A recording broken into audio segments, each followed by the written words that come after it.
Hi there, I'm Scott Sherwood, VP of Engineering at Wood Mackenzie. So what got me interested in software engineering?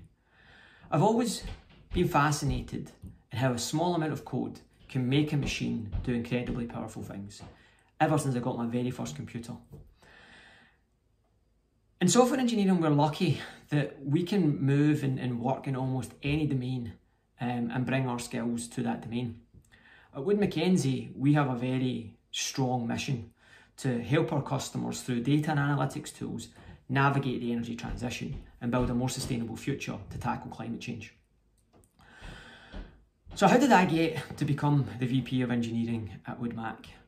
Well, it's been quite a long and winding road, and it's not been as linear as most people tend to think when they are planning out their careers.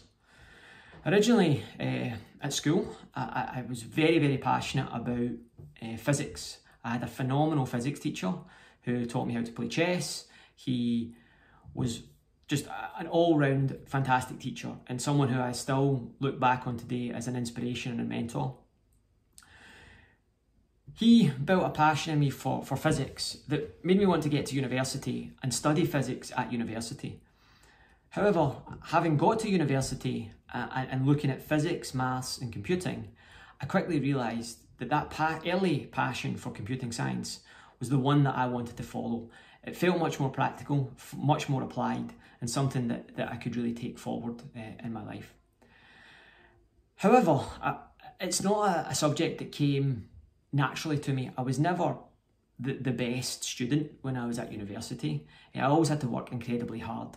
And that comes to my second set of inspiration, my parents. My own mum had always said that you didn't really need to be good, you just had to work hard at anything. Set your mind to it, fall in love with it and work hard at it.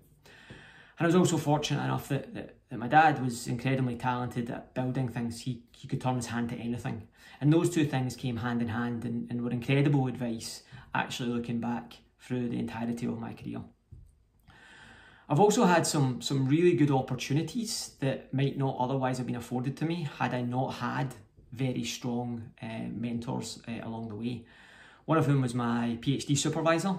He gave me an opportunity to do a PhD where others had doubts, which was not only incredibly humbling for me, but it was something that I felt I always had to repay him, and hopefully through getting that PhD and achieving somewhat of a relatively successful career, I have been able to repay him and his faith in me.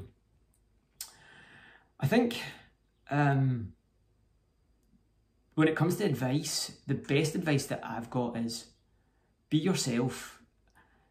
No one person is the same as any other individual. The way things have always been done is not always the way that they should be done or should be taken forward. And when you have doubts in yourself, that's okay. You've got to work through those. Doubting yourself is part of that learning process. There's always been a little bit of a quote or a monologue from a very inspirational person that I've always looked back on, and it's one that I'd like to share because I think it says a lot about who you should be as an individual, what you should hold at the core of your principles, and how you can really be successful throughout your career. So I'm just going to read it quickly just now. And it's a quote from Steve Jobs, the CEO and founder of Apple until he passed away a few years ago. So the quote goes, "Here's to the crazy ones, the misfits, the rebels, the troublemakers, the round pegs in the square holes, the ones who see things differently. They're not fond of rules and they have no respect for the status quo. You can quote them, you can disagree with them, you can glorify or vilify them, but the only thing you can't do is ignore them, because they change things.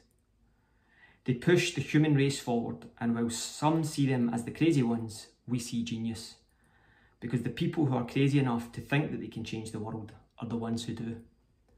And the reason that quote resonates with me and sticks with me forever is, as a child, we see no boundaries, we see no limits to what we can achieve. But as we grow up, as we go through school, high school, university, we let the world constrain us. And for me, I think that's the thing that you can do for yourself. Don't let anything constrain you. Get after things, try them out. You'll fail, you'll succeed, but don't ever let anything get in your way. So hopefully that's some good advice. It's something that's always stuck with me, and it's always something that I always like to look back on. So Steve Jobs would say, here's to the crazy ones. Thank you.